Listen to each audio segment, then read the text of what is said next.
Liberation greetings to all and sundry, my dear people of southern Cameroons, my dear people of Ambazonia, fellow brave warriors of our liberation movement.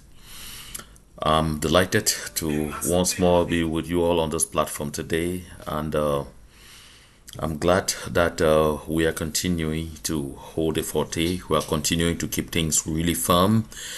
I want to express hearty thanks to all of you who have checked in on me during this past couple of weeks that I've not been on this platform.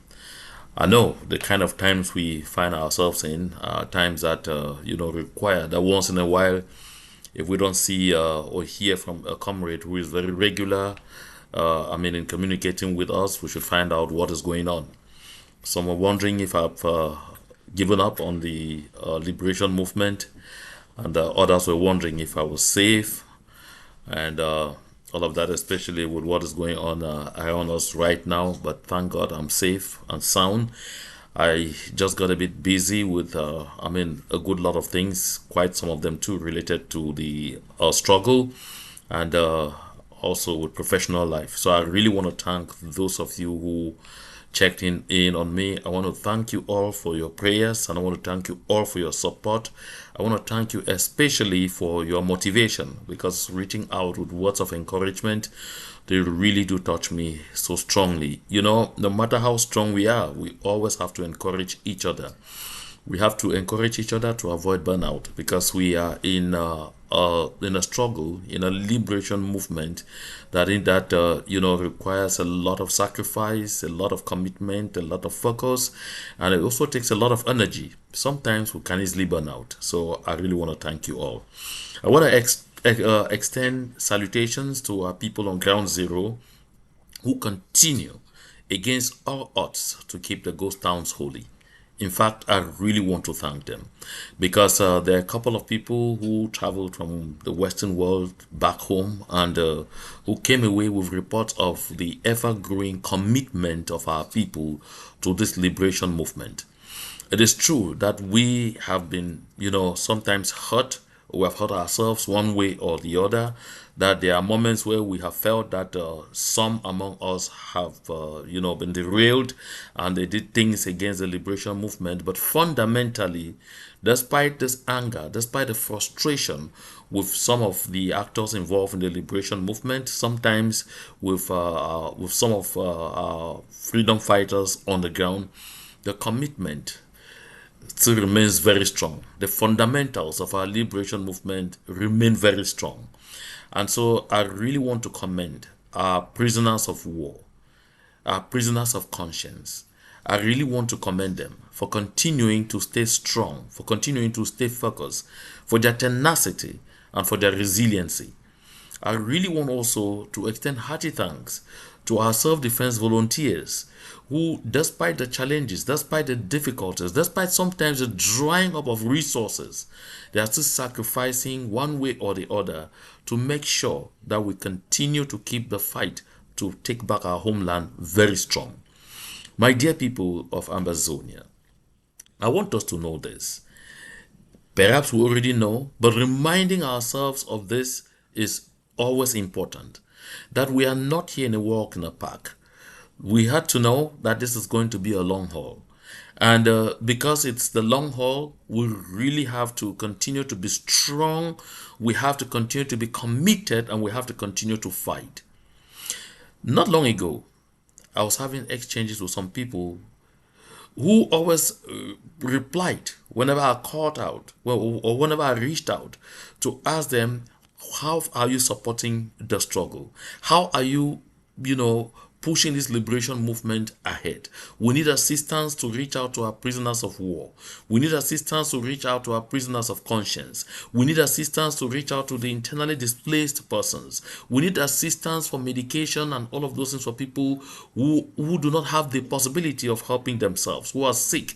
We need help, a lot of help for our foot soldiers who continually go around the territory, sensitizing people, whipping up their sentiments and building up their strength. And they will tell me, oh no, I'm not, I'm already a citizen of another country and I don't care. And I recall I had a habit of telling them too often that that citizenship that you acquired is paper citizenship and it can easily be taken away from you. But the one citizenship that will not be taken away from you is your citizenship in the land of your birth. Ambazonia is a land of our birth. The southern Cameroons is a land of our birth. That's the only place where nobody can take away our citizenship. That is the more reason. We have to fight so hard so that we get ourselves our homeland. Some of them have now been calling me and asking me, Mr. Akuro, when is the next demonstration taking place? And I asked, why the sudden change of heart? And some were very clear and open to confess that with what is happening now, I've realized that the gap between that citizenship that I had and losing it is so short, which means that it's something which no longer seems like an impossibility or something which is extremely difficult. Now it's even too easy and it can happen within the twinkle of an eye. So Mr. Akuro, you have always been right when you said there is no place sweeter than home. That you don't have any greater security about your home than really securing that same home, that very home, which is the land of your birth. This is important. Another class of people who have been calling me to and saying, Mr. Akuro, when is the next demonstration? Are people who got here, who owed their stay in the West, in the Western world, because of the struggle. And I recall reminding them a lot of the times, let us continue to fight, because the only reason we are out is that we are out because we want to fight for homeland, so we can go back and possess what truly belongs to us. And some of them, as soon as they arrive, some of them traveling through very difficult conditions and benefiting from this liberation movement, they started feeling the comfort. And each time he talked about it, they say, that one Ambazonian, one Shifutam, and all of those things. It didn't take too long for time or for things or for events to catch up with them. Some of them suddenly realized that it was going to take, or it is going to take only weeks or months before they are no longer able to stay in the places where they are. And why? Because the general assessment in some quarters is that everything is normal and you can go back home. So they started calling me. Oh, you see that TPS thing? This thing is ending. Bro, what are you people doing? You people, which people are you referring to? This is about us, all of us. It involves all of us. You start asking me, when is the next demonstration? Why are people not organizing demonstrations again? Please, I said, but yesterday, you told me that you're Ambazonian. Now, suddenly, you are realizing that not only do you need a homeland, but that this struggle has to be alive, firm and strong for you to continue to be where you are, fighting and waiting for this homeland. We cannot be sleeping on our laurels, just hoping that one good morning we will get up and then they will call us and say, come, go and possess that your land. It happened like that mainly in biblical times. Not now anymore. But even in biblical times, God told people to fight, and he fortified their armies so that they should take what truly belonged to them. He did not just sit and say, I have chased away people from this place, go there. You have to fight to possess your possession. So we cannot just sit and think that somebody from somewhere will just come out somehow and land somewhere and get. Freedom is the most expensive commodity in the world. It's only when you lose it that you begin to understand how costly freedom is. And you don't just think that you can stay in your little corner and then one day they'll call you and tell you that, oh, you can now shout free, free, free at last. We have gone and taken that freedom and given you. No. You fight for it. Even the places where you are and enjoying, people fought. People died. People got beaten. People got jailed. People faced all kinds of horrible conditions to fight for this freedom that you and I are enjoying wherever we are. And take note, you are still seeing those people around you fighting for parcels of that freedom that appear to be taken away. They are fighting right before your very eyes. Yet you are still sitting and dreaming and hoping that some Messiah will come from somewhere and just take that freedom and give it to you. No, we can't think like that. Some of us, all we spend time doing is casting aspersions on those who are still fighting so strongly. Some of us, what we spend time doing is mocking at those who are still fighting so strongly. I recall someone will call me and tell me, you see, from the moment you refuse to join us, see your numbers are falling. You see the numbers, your views, they are falling. They are no longer the same. I say, listen to me. And I want to be very clear about this. I don't chase views. My objective is to send a message across, is to reach out to our people, to get our people understand the need to continue to stand firm, to continue to stand strong, to continue to be resilient, so that we can get that which we are fighting for. That is what my objective is. And truth is, you can see I'm the one person who doesn't put copyright on any of my productions, because I allow any platform that can reach our people to use my productions freely, because the objective is to attain or is to get to as many Southern Cameroonians as possible with this message of enlightenment, with this message of encouragement, with this message of mobilization. We have to motivate each other. We have to stand with each other. We have to encourage each other to keep this fight alive. Look at what is happening over in La République du Cameroon. And I tell this generation, we must know we are on our own.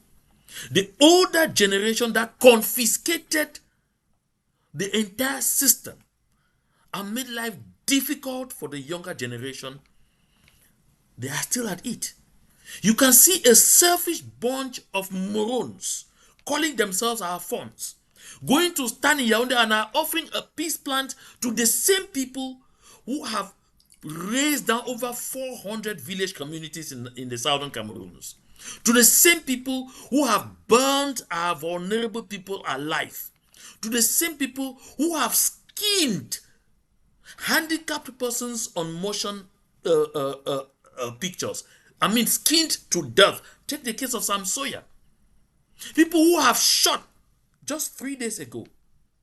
Didn't they kill a pregnant woman and a set of twins in Bamenda in a taxi? The policeman or soldier claimed that the taxi driver was running away from control, running away from giving him 1,000 francs. If it were in La République du Cameroon, will he shoot? We have seen young people camp out in the streets in Douala. Many of them. Not a single one was detained. We have seen people come out in the streets in towns and villages in the northern regions. Nothing has happened to anybody. We saw people come out in the south, looting the stores of other people whom they claim were not from the south region, breaking into people's stores, looting, beating, they even killed. Not a single one was arrested. No single arrest was made. But in the southern Cameroons, because a taxi driver runs away from giving 1,000 francs of bribe, what did they do? They opened fire. They killed the taxi driver, killed other passengers in the car, killed this pregnant woman with her two fetuses. This is what we are living. And Enwe Francis, Aka Senator Enwe Francis, has not opened his mouth to make a noise. He calls himself a peacemaker. You go to Widikum and deceive people. Enwe Francis, how many times will you tell people that there are no Amber boys in Widikum, yet you keep going to Widikum and record numbers of Amber boys are surrendering, are dropping their weapons and going to the DDR? Last I heard, you were in Widikum about 6 months ago or almost a year ago, at which you said about 15 Amber boys surrendered. And after that, you announced that there were no more Amber boys in Widikum. I say Amber, as people are calling them, in Widikum. But just a few days ago, you were still in Widikum and you said 8 Amber boys surrendered. Where were those ones from? You call yourself a representative of the people? An outrageous thing like a pregnant woman being shot to death with a pregnancy with 2 babies she was carrying in her stomach. It doesn't provoke you to make even a statement. Some useless morons move around calling themselves Fons, going to Yaoundé and collecting bribes. None of them has raised the voice or raised a little finger to ask a question, to say no, this is not possible, this can't happen. Why? None of them. There are people like Ngala Jera moving there and showing how they are riding in Rolls Royce. And he says he's an elected representative of the people. One word from him. Of course, I don't expect to hear anything from him, or from Musa Shameful, or from Fukalisus Gentry. Because if they could organize the massacre of civilians in Gabu, why would this one mean anything to them? Ma Regina Mundi, you are a mother. They say Regina Mundi, that mama is, oh, she's very sympathetic. She attends every funeral. That's what she likes to attend, to eat and drink. But this is the circumstance where, as a mother, I would have expected my Regina Mundi, who also is a senator from Bamenda, from Mezam. From Mezam, my Regina Mundi. This thing happened in Bamenda. One word has not come out. Where is your humanity?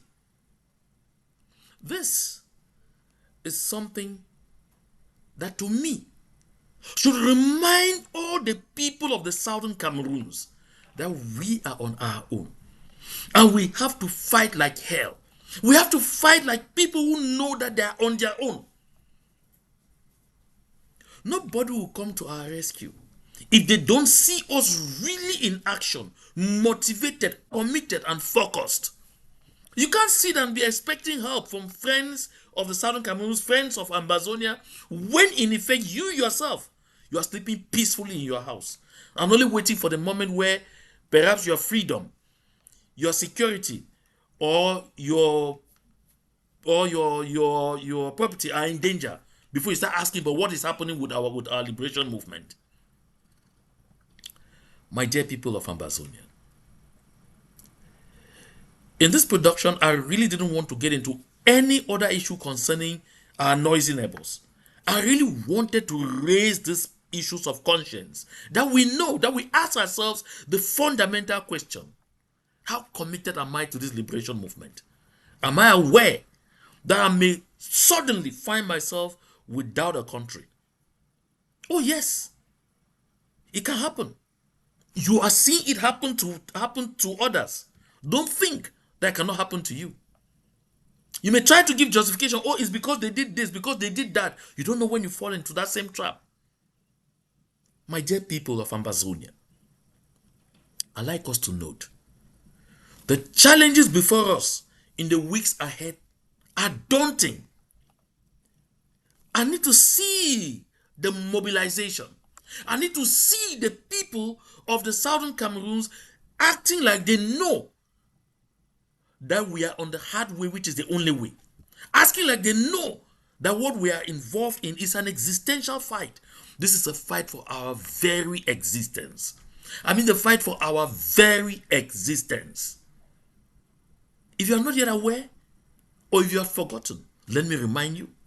Let me remind all of us. This is what we're involved in. All over the world, people are fighting for and are proud of their countries. What are we proud about? Of the underdevelopment enforced in our land by La République du Cameroun for 64 years and counting?